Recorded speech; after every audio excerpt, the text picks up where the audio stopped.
तो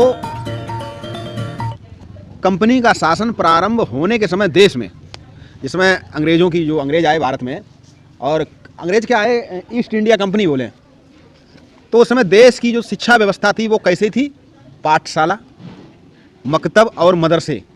ठीक है, पाठशाला होती थी, मकतब और मदरसे होते थे, और ज़्यादातर इनकी जो शिक्षा व्यवस्था थी वो स्थानीय स्तर पर होती थी।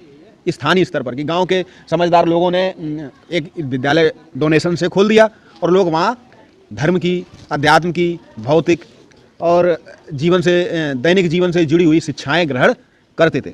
और उस समय की जो शिक्षा व्यवस्था थी वो ज़्यादातर ऐसी शिक्षा व्यवस्था थी, ऐसी शिक्षा होती थी कि उस शिक्षा को ग्रहण करने के बाद आप देखिए, वो दैनिक शिक्षा थी। आप किसी रोजगार से, जैसे आपने पुरोहिती सीख ली तो आप कथा कराने लगे। स्कूलों में आपने देखा, जब हम छोटे थे तो स्कूलों में तकलीस और सूत काटना ये सब सिखाया जाता था। कहने का अर्थ ये शिक्षा व्यवस्था ऐसी होती थी कि लोग अपने दैनिक जीवन से जुड़ सकें। आज स्कूलों में कृषि, कितनी पढ़ाई आती है और कितनी तुम लोग पढ़ते हो? ध्यान किस पे रहता? अंग्रेजी पे, विज्ञान पर, भूगोल पर। कृषि और पुस्तक कला जैसे विषय जो है साइड में हो गए कि ठीक है, समय मिलेगा तो उनको पढ़ा दिया जाएगा, जबकि पहले यही विषय मुख्य हुआ करते थे। तो दैनिक जीवन से जुड़, खैर जब अंग्रेज आए तो, और जो उच्च शिक्षा हुआ करती थी पहले, उच्च शिक्षा का मतलब डिग्री कॉलेज की या किसी यूनिवर्सिटी में, तो उस समय उसमें अभिजात वर्ग यानी कि बड़े धनी लोग ही वहाँ तक पहुँचते। कक्षा 8 तक पढ़ लेना एक आम बात हुआ करती थी। कितना पढ़े? 8 पढ़े। कितना पढ़े? 5 पढ़े। क्यों? क्योंकि आगे की ऊंची शिक्षा ग्रामीण लोगों में या साधारण लोगों के हाथ में नहीं थी। उच्च वर्ग जो होता था वो संस्कृत, अरबी, फारसी, कानून की पढ़ाई, तर्कशास्त्र की पढ़ाई, व्याकरण की पढ़ाई या मेडिकल, चिकित्सा विज्ञान का अध्ययन करते थे।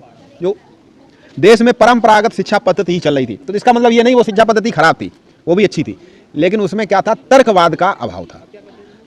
हम लोग उसमें दैनिक जीवन से जुड़ी होती थी और जैसा हमें बता दिया जाता था उस पर हम ज़्यादा प्रश्न नहीं करते थे। पाश्चात्य जगत के नवीन विचारों, और जब कंपनी का शासन हुआ, जब उस समय क्या था, उस समय वहाँ पर नई क्रांति यानी कि नव जागरण भी चला था। नया नया हर बात के लिए प्रश्न करना, कोई भी काम है उसके पीछे प्रश्न करना कि ऐसा क्यों होता। पहले लोग ये नहीं कहते थे कि ऐसा क्यों होता था, जल्दी प्रश्न नहीं उठाते थे।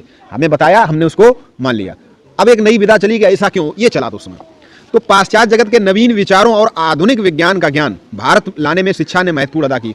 तो वो जो आधुनिक ज्ञान वो भारत आया। ऐसा नहीं कि भारत में ज्ञान तो था ही, ज्ञान नहीं था तो आर्यभट्ट और बारामिरी और चाणक्य जैसे और कालिदास जैसे बड़े बड़े विद्वान हुए। ज्ञान तो था, लेकिन सामान्य वर्ग के लिए नहीं था, जन सामान्य के लिए नहीं था।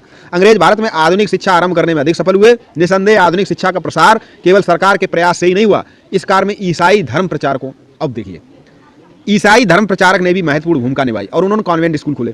अब देखिए, आधुनिक शिक्षा का एक और उद्देश्य था कि हमारी जो है धार्मिक व्यवस्था है, हमारी जो व्यवस्था है उसको छोटा बताना और उसको ऊंचा बताना, जिससे अधिक से अधिक हमारा ईसाई धर्म के प्रति झुकाव हो जाए। तो ये भी एक उद्देश्य था। खैर, कुछ भी हो, अच्छा उद्देश्य हो या बुरा उद्देश्य हो, एक अच्छी बात ये आई कि आधुनिक शिक्षा के आने के बाद जन सामान्य के लिए कारण क्या था?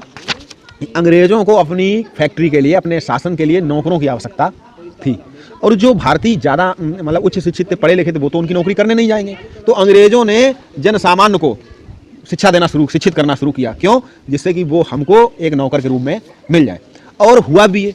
आज की शिक्षा व्यवस्था क्या है? आदमी क्यों पढ़ता? कि कोई नौकरी मिल जाए।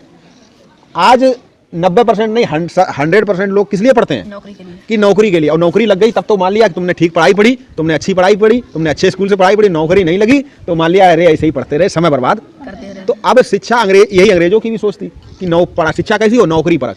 आज भी लोग इसलिए पढ़ने जाते हैं कि नौकरी लग जाए अच्छी से अच्छी।